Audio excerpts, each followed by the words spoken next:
Hello, I'm Nicola and welcome to the Being Our Best podcast.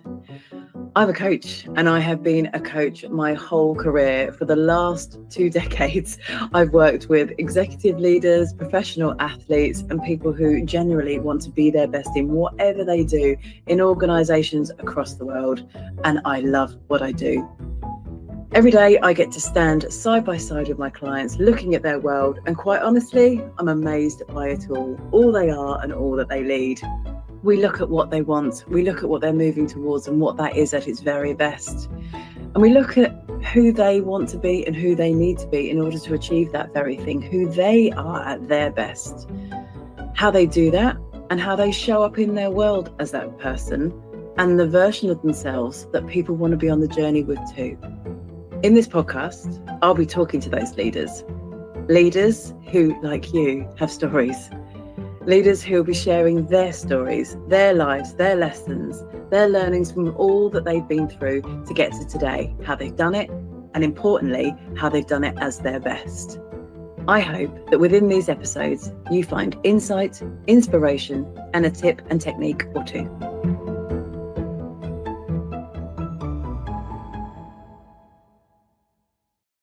Okay, so today I am joined by Warren James. Warren is now a professional mentor and leadership consultant and also a chair of a couple of charities. But this follows 35 years in the Royal Air Force, where he rose to command much of the Defence's training and through career development, as well as a period of Chief Operating Officer in the education sector. Warren, you've had quite the career. Welcome. It suddenly feels like it. Hi, Nick. Yeah. Nice to speak to you. Yeah. Nice. Thank you so much for joining me. Warren, I kind of wonder if you're kind of willing to take us on a bit of a trip through your career and your insights. So you are a professional mentor now, and that's how we know each other, me and as an executive coach, yeah. and you as a mentor. And I wonder if you're kind of willing to take us through your insights based on the career that you've had, if that's all right. Yeah, we'll try. Yeah, thank you. And you know, when people interact with you now, they see they kind of know your reputation precedes perhaps, Warren, and they know the impact that you have. I'm sure you know yourself very much today. But I guess thinking back to when you started, when you first stepped into leadership. Kind of who were you then? Yeah, it goes back a long time, and I stepped into leadership pretty early, and like most people, with not really much of a clue about it, because I joined the military when I was 18. You're sort of thrown into that, and I, like one or two kids, and it was at that stage. You've done the Cubs and the Scouts and the cadets, and you kind of have seen people, and you think you know a bit about it. I guess the other thing is, it's both a lovely naivety, but also there's quite a lot to learn. That there's a bit of a stereotype, but it's true. You at that age think that you're young, handsome, smart, and indestructible, and shortly after, other people sort of disabuse you of that notion, probably of all of those. And I think, and in many ways that's helpful if you're prepared to listen to it. But you arrive at an era, and we're going back to 80 something or other. It was still a little bit sort of shouty leaderships in some respects, but in others not. There were always good examples around. And we very much, my start of that was arriving and going, oh my goodness, I've always wanted to do this since I was like 6, but this is really very grown up, and that really hit me. But there's a structure to it straight away. So you're straight into the military. I think it still does use a lot of Adair and the sort of the three model, team, task, and individual. And in many ways, that stood me in a good stead throughout my life. You know this, you learn more and more and more. In fact, you never stop. And back then, what did you if you go back to that time, what did you define as kind of a good leader or good leadership back then? I don't think you think about it in quite as deep a way as you probably should. because you're trying to get through something, you're trying to get it done, you're trying to follow a bit of a formula, and it's not a bad way of learning in the first instance. What does become quite clear is some people just were calmer and had a better way of explaining things and or interacting with you, and these are very simple reactions, but if somebody's sort of screaming or shouting or they're berating you, they weren't getting the best out of you. Somebody went, why did you do that, or what have you? So you do start to pick some of those things up, but equally a bit of both was working at that time, because frankly at 18 you needed encouragement to get out of bed, never mind. There's something in what you're saying there about you picked up fairly early on that almost like the energy that somebody brings, their ability to tune into you and treat you as a human almost. And certainly throughout a career, those who you either got on their wavelength or they've taken the time or are prepared to have another go at explaining a different way rather than get on with it. Yeah, it always sticks. You always go, oh, that's quite helpful. And it's a bit like you make a quick judgment of somebody, isn't it? You like that person more, listen more to them at that point. Yeah. Okay. Yeah. So if you like him, you're more likely to listen. Yeah, there's a lot of in that, isn't there? Yeah. To a degree. Yeah. Yeah. Okay. And can you tell me have you got like a short story from your career where actually that came through, like where you really learned to define kind of leadership at its best, really, from your career, which is you've got a fair bit to choose from there, Warren. Yeah, I was going to say it's a big panoply, isn't it? I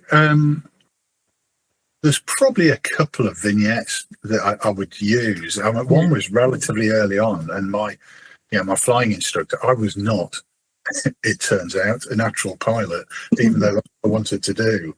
And I was lucky enough to keep going that, but this was a right shock. I'd had a scholarship, learned and got a private license as part of that scholarship to get into the Air Force. And I come back to you think you're indestructible and good at stuff, don't you? I wasn't. I was really not very good at this, and it was it was coming at me thick and fast. And I was really lucky. I had an excellent instructor who I frightened, and he made it quite clear that I'd frightened him. And I'm sat in a debrief because you thought you were indestructible. Well, no, because it was just happening a bit quick, and I not developed the right learning style, and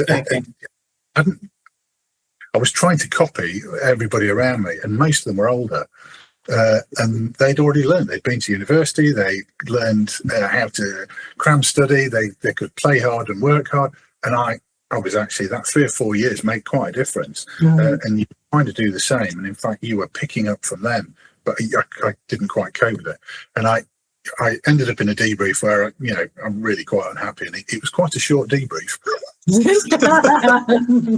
Because I said I'd managed to sort of frighten him. So anyway, that evening I sort of wandered round to his house. I decided that we needed to have a proper chat, and to this day, don't ask me why, but I'd sat and thought about this, and it was probably the first time I thought and went, I've only ever wanted to do this since I was 6, and this is about to go up in smoke because I'm not I'm not there. What do I do? Well, all I can do is go and ask him and say help.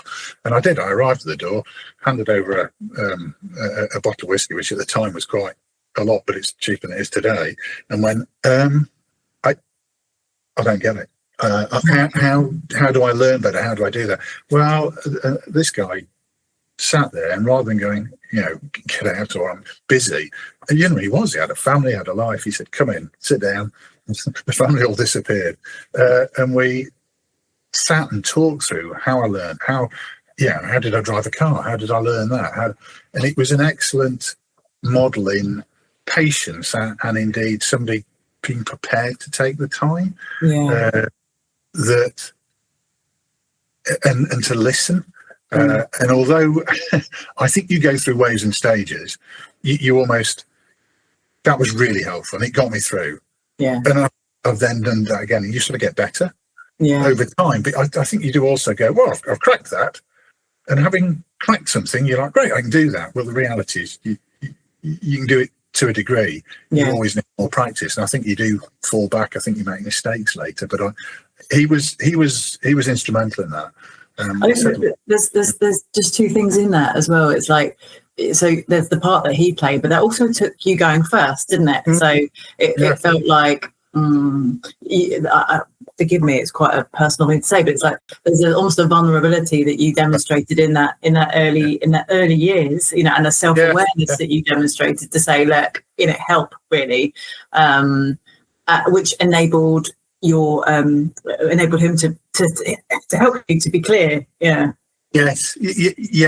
Wouldn't have called it that at the time. Looking back, no, sure. Yes, today's language. Actually, there was almost that. There was something about how you react when the chips are down, or I was under a fair amount of pressure. Yeah. It was at risk, wasn't it? I could see there was a sense of it being at risk. Yeah. Jeopardy will make you actually perhaps challenge yourself properly. I mean, I physically remember looking in a mirror and looking at myself and going, "What are you doing?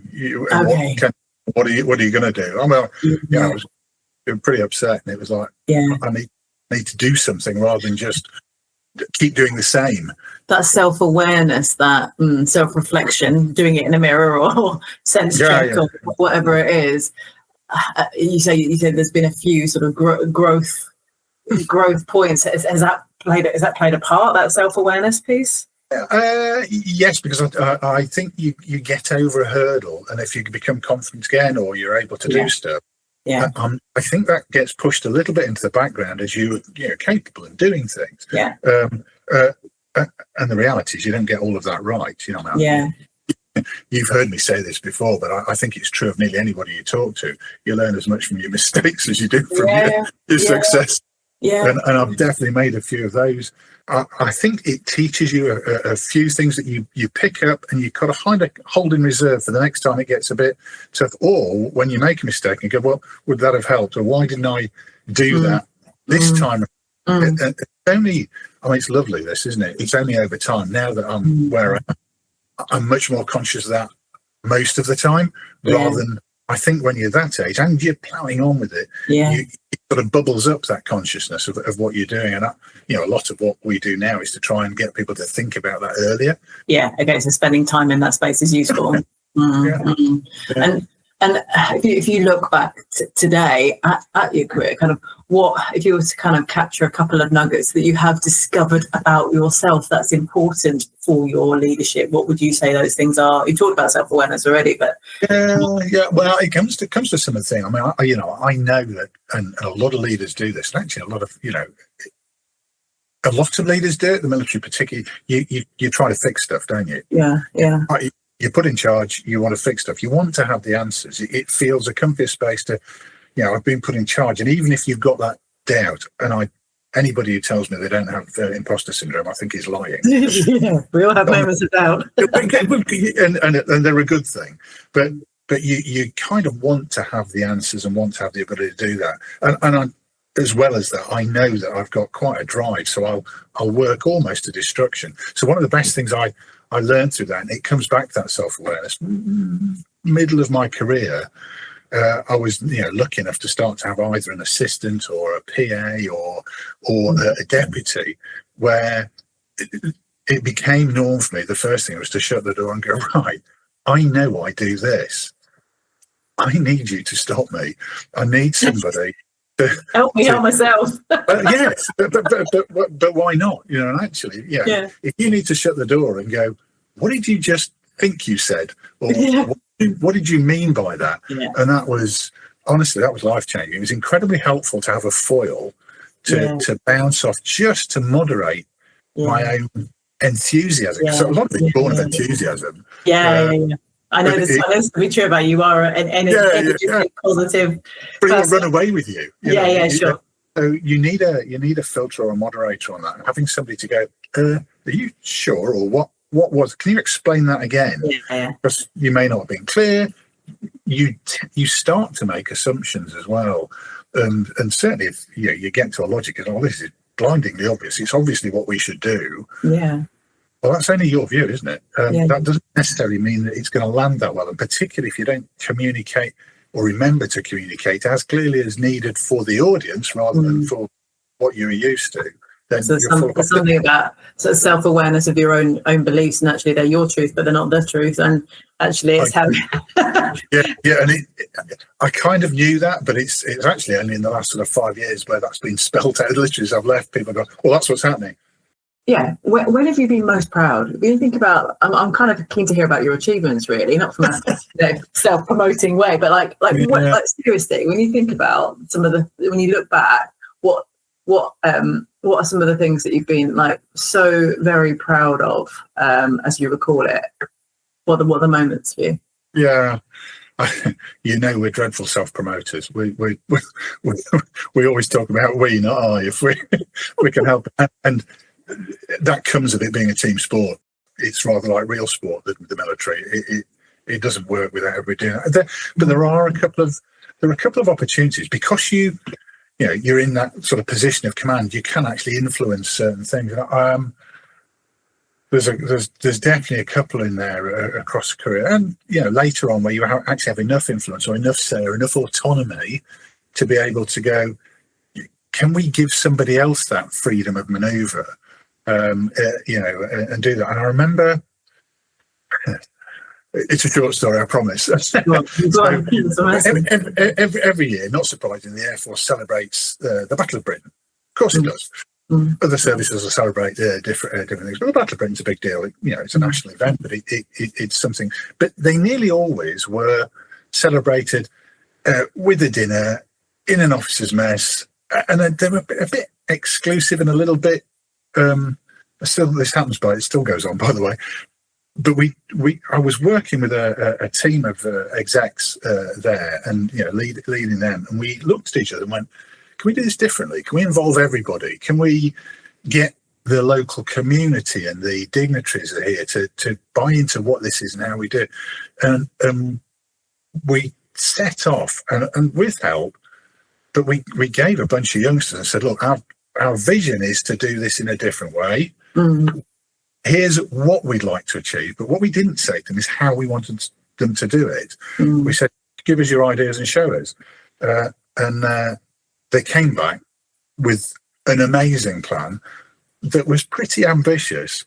And it was one of those times where we sat there and went, you know what? And I went, we should try this. Because even if it goes wrong, it'll be okay. It's not going to be bad. But if it works, it'll be spectacular. And can you give us a sense of what that different thing was? Like what it was? Yeah. We converted one of the hangars. We had some old aircraft in storage, so brought those to the fore, put a stage around them, clever lighting on those. There was netting put all the way around this hangar with little pinpoint lights, looked like starlight. As you walked in, you didn't feel like you walked into a hangar. It felt like you'd walked into Hollywood.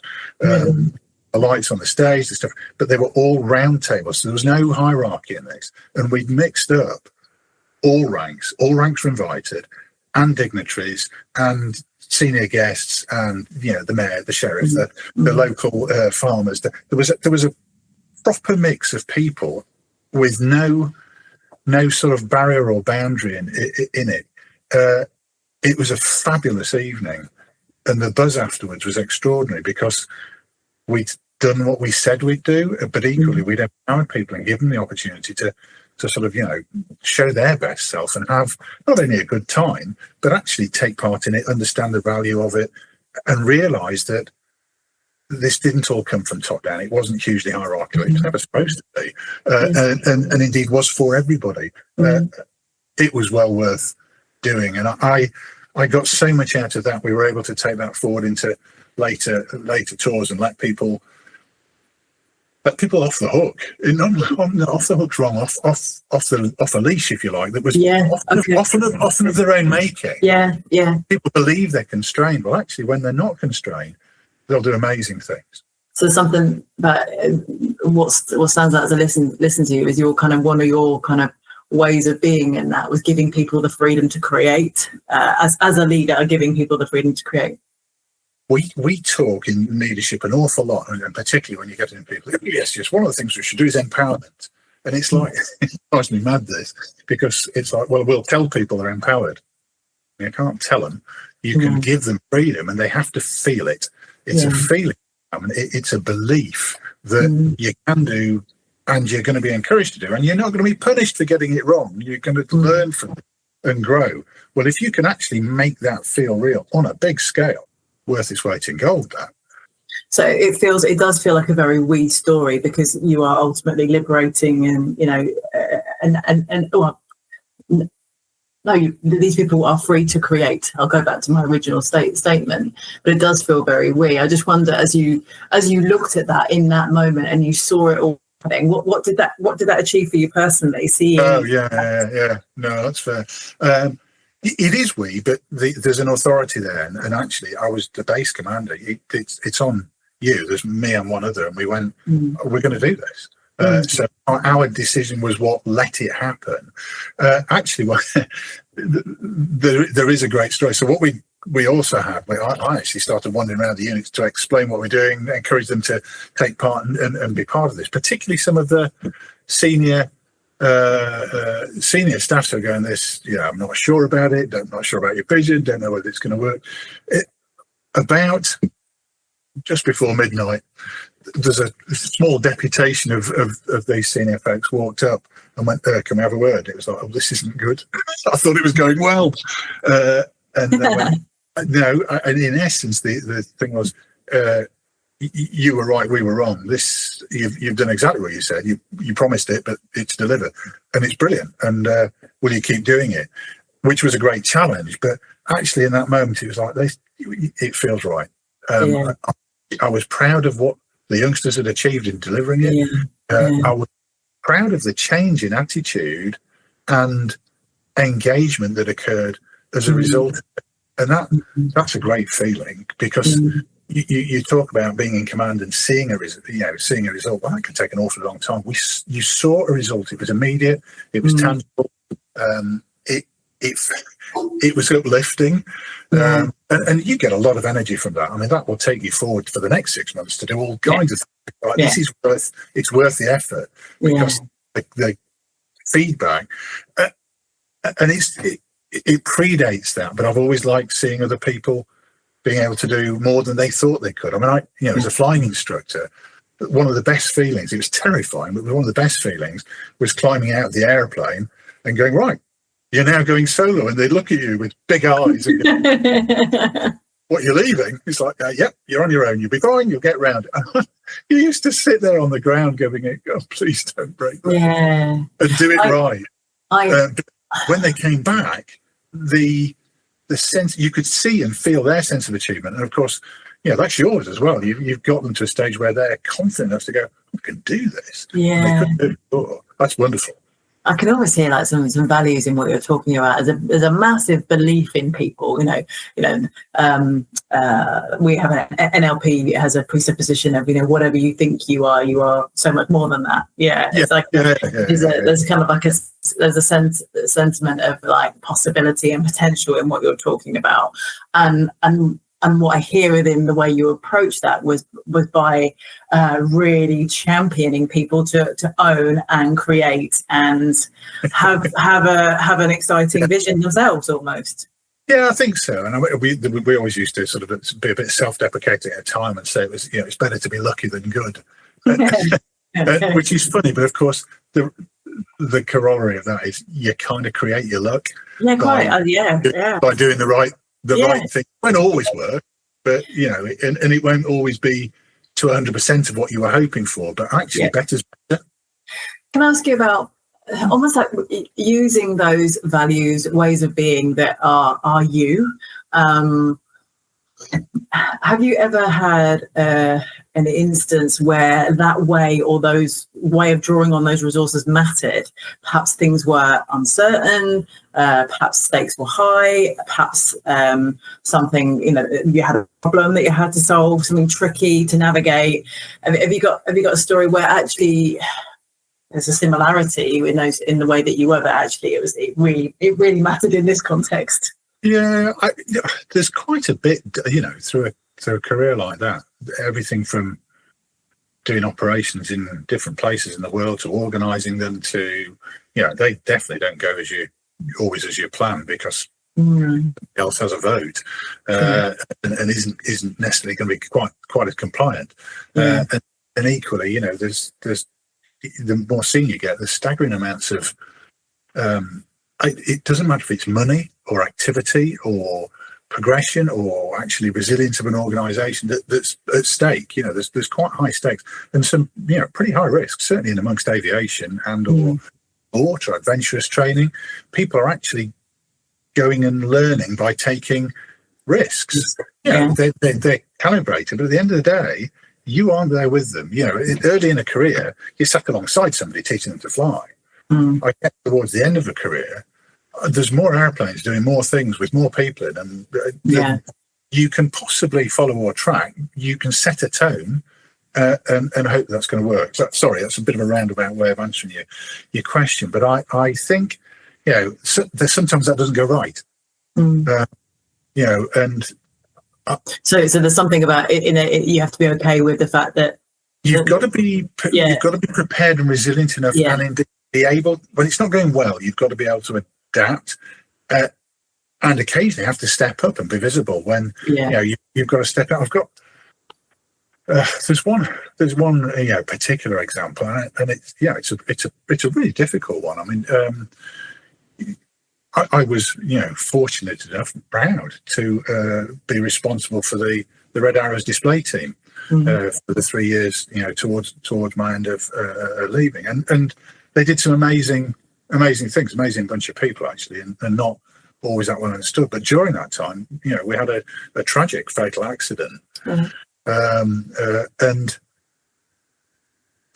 something like that happens. It's a shock to everybody's system, and actually, I was literally in a dinner in London when somebody whispered in my ear that there's been a crash. You need to get back, and it's like absolutely made my excuses and left pretty quickly to get back to headquarters because a lot was going on. Now I had a wonderful team who were already doing all the things that you would hope and expect, but there was an issue with where this was and the condition it was in, and I arrived to an ops room that were going, we've got to do this, we've got to do that. And the nice bit of senior leadership, but the hard bit, the nice bit is you get to step back and you must do it. You've got to take that.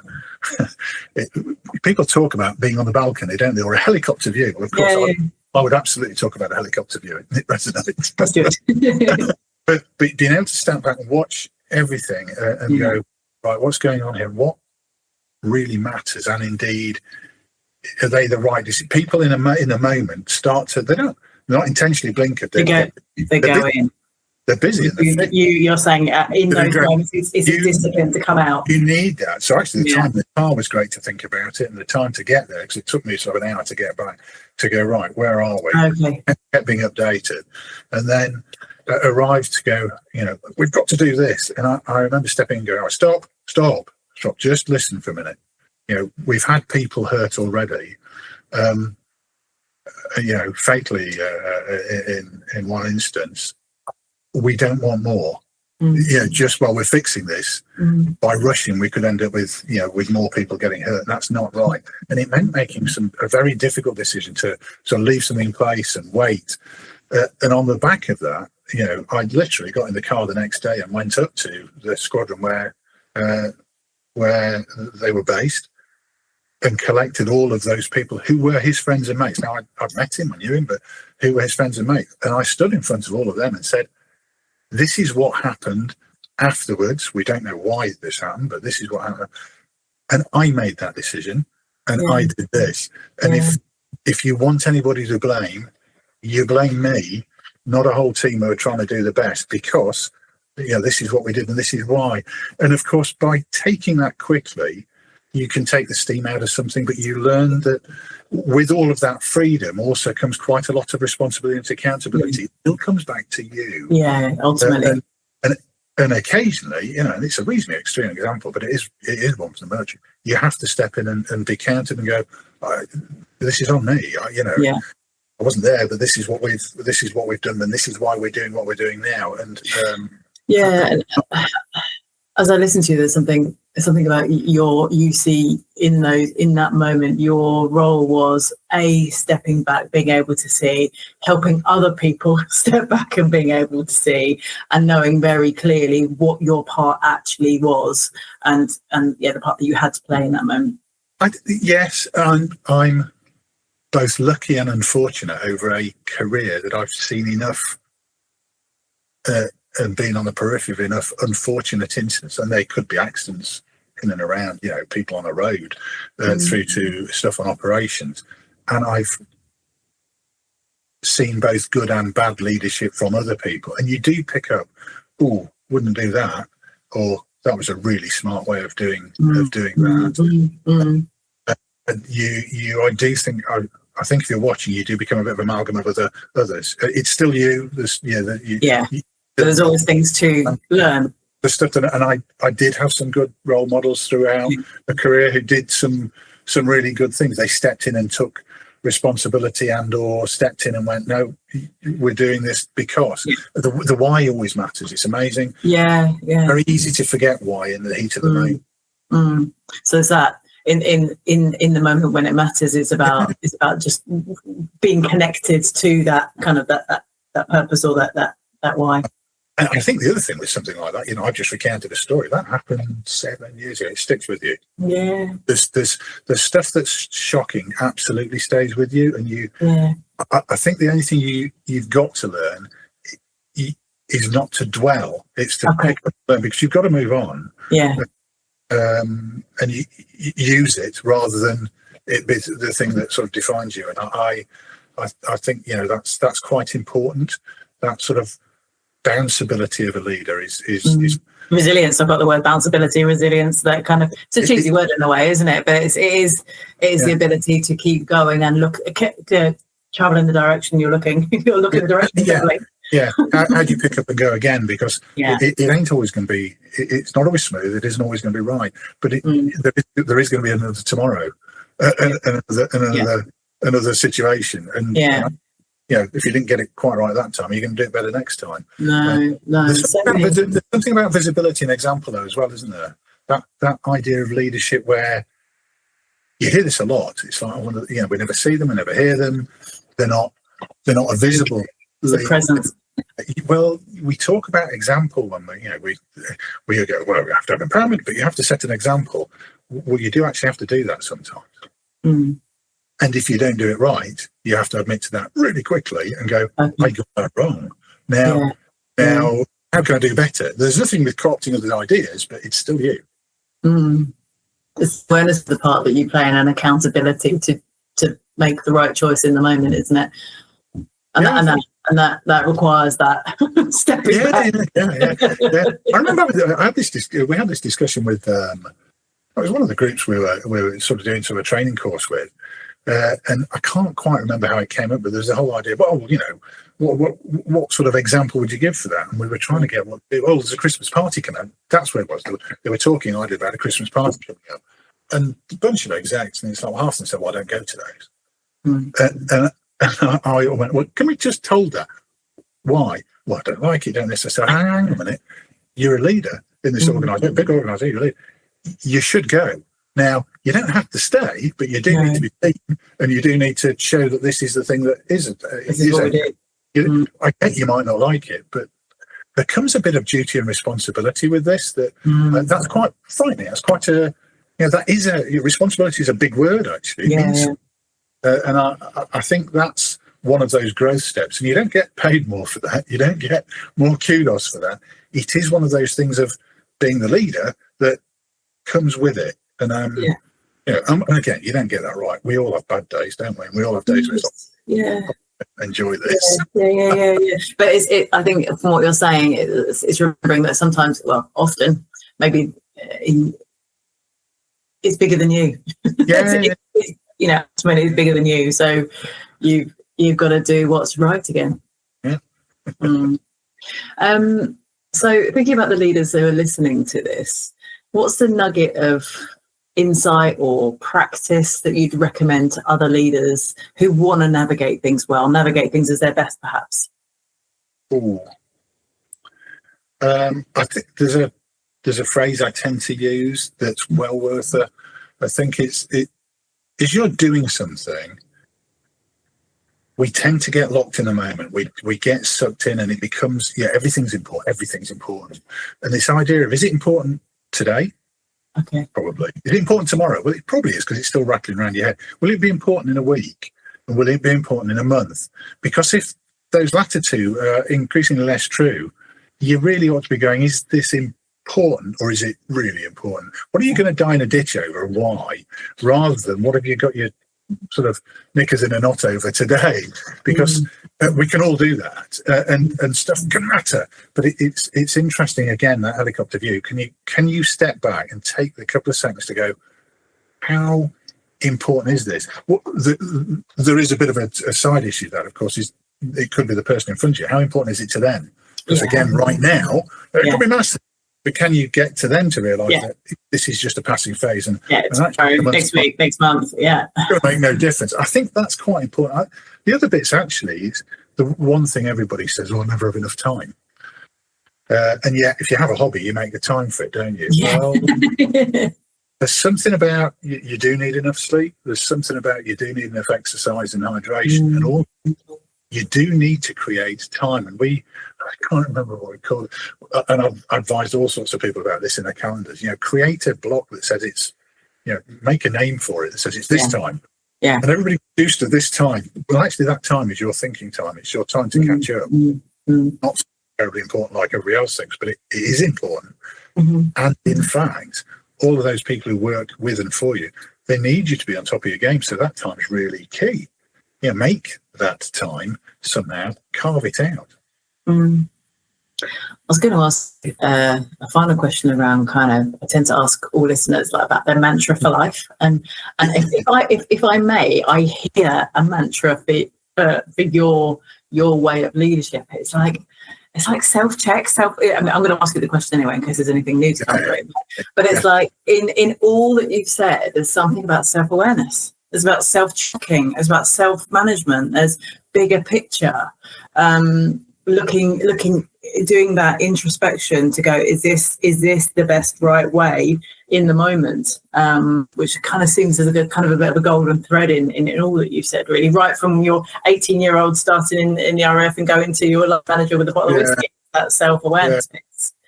I think there is, but I don't know that I've always done that well. I mean, anybody who knows me will go, really? Whereas I've definitely got better at it. Yeah. One of those things I've become both better at and more aware and able to. I'm great at giving advice. I'm not necessarily great at taking it. I like that, but my mantra, the interesting one, I always go back to one thing my father said to me. And it kind of goes to the same space. It's never underestimate the ingenuity of an idiot. Okay. Never underestimate the ingenuity of an idiot. It's a lovely phrase, but it doesn't mean an idiot stupid. You can spot that. And what it means is an idiot unwitting. It's somebody whose model of life or the situation they're in actually would benefit from the experience they're about to have. Because they've not got there yet. Hindsight. So it's looking at... can they learn? It comes back to that. What are you learning? What are you going to take forward? But equally, if somebody does something weird and random, I had a youngster turn a helicopter upside down on me when I was teaching back in the day, and it wasn't supposed to do that. It happened really quickly. And he didn't get the best of instruction out of me after that for a short period, but we managed to get back and sit and talk and go, why did you do that? Without it being what did you do that, you fool? Yeah, sure. What was that about? Genuine curiosity, why did you do that? And his reason and rationale was absolutely cast on. It was wrong, but it didn't matter. His rationale for what he did, based on his previous history and experience, was perfect. What we had to do then was go, right, you're right, but in fact, in this situation, you nearly killed us all. But you would never know that. And fortunately, he was under a hood, so he didn't see what happened. He just felt it. And so that was exciting. It's like it was way beyond. It was terrifying. The crewman in the back of the helicopter hit the roof, hit the floor again, and was going, "What's going on?" In a few more expletives, and it was. There's something just to catch the learning there. There's something about there's logic in their way. Is it? What is that? What is that? It's effectively your prior experience in your learning is all you've got to fall back on, isn't it? Okay. Whereas actually, a situation's context change, other people's experience, or indeed you've moved from one system to another, and that no longer applies. If you still apply that version, it may not work, or actually might have an opposite effect. That switch goes up. Well, actually, no, on this car, that switch goes down, otherwise it stops. Of course. Yeah, But when you're busy, when you're tired, when you're under pressure, you do revert to what you knew rather than you need now. Never underestimate. The flip side of that is, if you set people free, it comes back to my example earlier of, give them the opportunity, don't tell them how, but say what you want. They might do something absolutely amazing. Yeah. Amazing. And you may learn something from that. Yeah. Managers will often go, somebody dives in the office, can you help? Yes, this is how you do it. Well, don't do that. No. See how they're going to do it. And if it's not going to cause chaos, let them have a go, because they'll either learn from failure or they might do something that is better than the way that you would have done it. Well, how good is that for everybody? Yeah. Well, we've got freedom, curiosity, belief, all of the same. Wonderful. Lovely. Warren, thank you so much. Thank you for joining me. Thank you for sharing your lens on leadership, and I guess doing it well. Thank you. Occasionally. Yeah, absolutely. Thank you, folks. I hope there's been insight in Warren's stories. We love a story, don't we? So thank you so much. And if you want to make contact with Warren, sorry, I can get my words out there. We'll make sure that his details are in the bio. Hope you've enjoyed it, and thanks again for your time, Warren. Thank you. You're welcome. Nice to see you. Cheers. Thank you.